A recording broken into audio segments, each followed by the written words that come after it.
The word Festina Lente, which is important because it sort of sets the scene for everything we do here, means hasten slowly, and I hope and think that it very much reflects the ethos and the values that we actually have down here.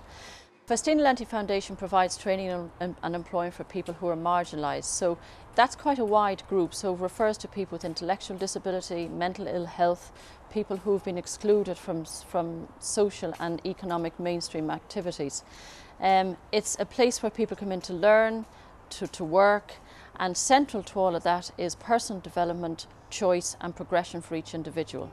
One of the training programs that we provide here is an equestrian training program, and it's unique in the country in that it's the only accredited full-time equestrian training program for people with disabilities. At the end of the 3 years, having learned a range of skills to do with horse management and horse riding, each trainee will progress on to employment, either within their own community or elsewhere. And as a follow-on from that, for some people who perhaps need existing supports but have acquired certain skills, they will move into the riding school as an employment, as a social economy project. Now, the riding school provides equestrian learning for everybody, and I suppose what makes it a little bit different is that it not only employs people with disabilities to run the riding school, but it also provides riding lessons to a very, very wide range of people. People with a visual impairment, people with intellectual disability, people people who are progressing slowly at school, people on the autistic spectrum, people who are physically challenged, but then it also has riding schools for kids coming in from mainstream society.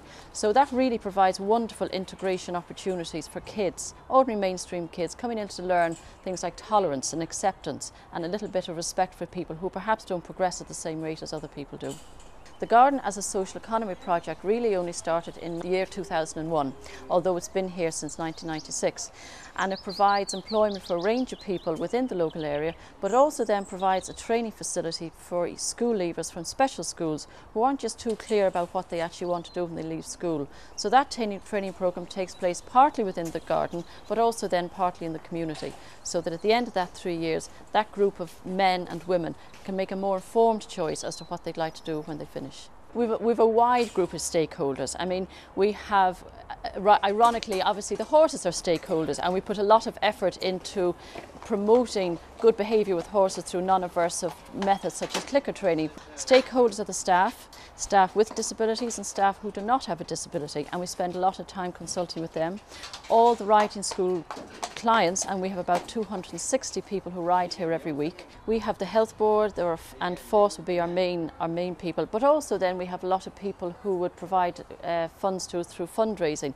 The social economy has been up and running we're into our 3rd year, so we've done 2 social audits. The first is social audit. We brought in an outside facilitator to meet with staff. We did a lot of facilitate discussions, we did questionnaires, and that was very, very positive, because from then that gave very much a direction for our strategic plan for the next 3 years.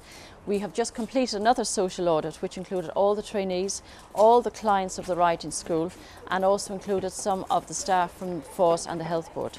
Depending on the group that we were actually going to talk to, that dictated who the technique we used.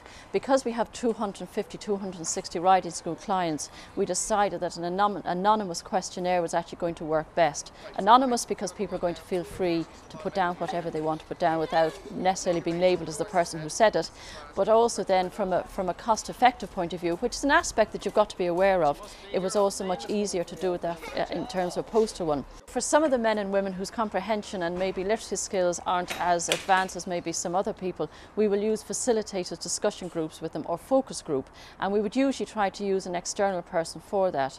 And you're always you're also going to keep the group quite small, because sometimes no matter how secure somebody with a disability might feel in their service, whether it's training or employment, I think there's always the risk that people feel a little bit compromised if they come out with what they really feel about something. So that's why we would choose outside people to come in and do this. So we would use that technique because it works for that particular group. Out of that process will come a series of improvements that are made each year. And of course, even when you've done the whole process, that's only as good as what you do with that information. And that information is only as good as the results that you achieve when you're actually doing an action plan to carry on the whole process.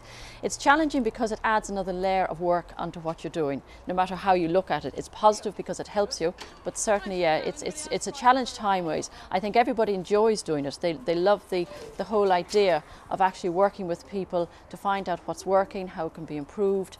But yes, it adds another layer of activity. But that's okay.